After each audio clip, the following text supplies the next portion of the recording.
Operei o joelho direito em março, 6 meses de recuperação, fisioterapia 3 vezes por semana, volta ao trabalho em agosto. Em outubro, meu cunhado me mandou uma mensagem com um link, não disse nada, só o link, era uma reportagem. O médico que havia me operado estava sendo investigado por uso de registro falso. Li a reportagem em pé, na cozinha, com o café esfriando na bancada. Cheguei ao parágrafo que dizia que ele não tinha especialização em ortopedia, que o título de especialista que constava no currículo dele nunca havia sido reconhecido pela sociedade médica responsável. Fiquei olhando para a tela e a primeira coisa que pensei não foi raiva. Foi uma pergunta que até hoje não tem resposta. Meu joelho teria ficado melhor? Se você está chegando agora, se inscreve no canal e ativa o sininho. Toda semana tem uma história nova aqui.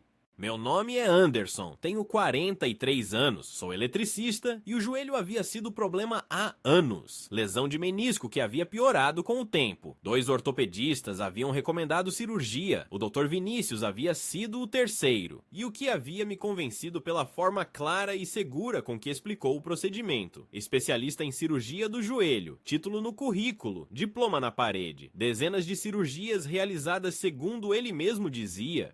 Assinei o consentimento cirúrgico sem questionar nada. Por que questionaria? A investigação havia começado por uma denúncia anônima ao CFM. Alguém havia questionado o título de especialista do Dr. Vinícius junto à Sociedade Brasileira de Ortopedia e Traumatologia. A SBOT informou que o nome dele não constava no registro de especialistas. O CFM aprofundou. O Dr. Vinícius tinha graduação em medicina. Essa era real. Tinha registro no CFM como clínico geral. Esse também era real, mas a especialização em ortopedia que ele listava no currículo havia sido um programa que ele havia iniciado e abandonado antes da conclusão. Nunca havia concluído a residência, nunca havia obtido o título. Havia simplesmente começado a se apresentar como especialista em cirurgias de joelho, quadril, ombro, por anos. Fui ao ortopedista que havia me acompanhado na fisioterapia com a reportagem na mão. Ele leu com atenção, pediu para fazer uma avaliação completa do joelho operado. Fez. Ficou em silêncio analisando as imagens por um tempo. Disse que a cirurgia havia sido tecnicamente executada, que o menisco havia sido tratado, que a estrutura estava dentro do esperado para o pós-operatório. Mas disse também que havia uma decisão cirúrgica que ele teria tomado de forma diferente. Uma abordagem específica que um especialista em cirurgia do joelho provavelmente teria feito diferente de um clínico geral operando fora da sua área de formação.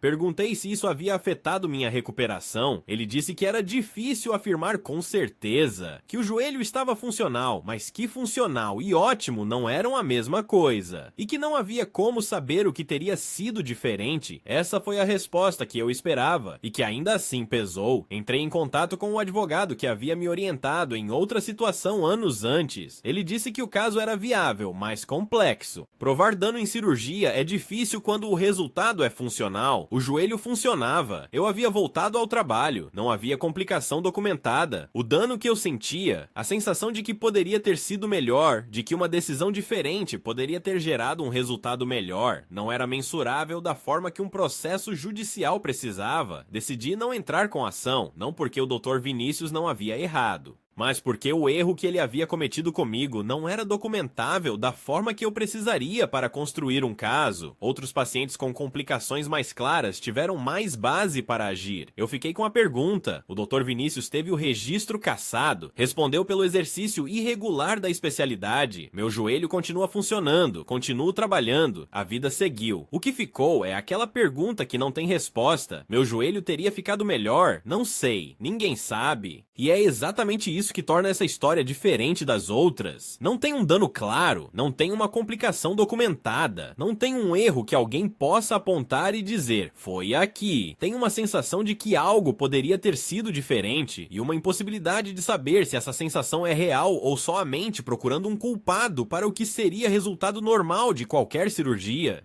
O que aprendi é que verificar a especialização de um médico antes de uma cirurgia é diferente de verificar o CRM. CRM qualquer médico tem. Especialização é um título adicional, e título adicional tem registro próprio nas sociedades médicas. Antes de qualquer cirurgia eletiva, verifique se o especialista é de fato especialista. Cada especialidade médica tem uma sociedade que mantém o registro dos seus membros. São sistemas públicos. São gratuitos. Eu não sabia que existiam. Sei agora. E sei de um jeito que preferia não saber. Obrigado por ter ficado até aqui.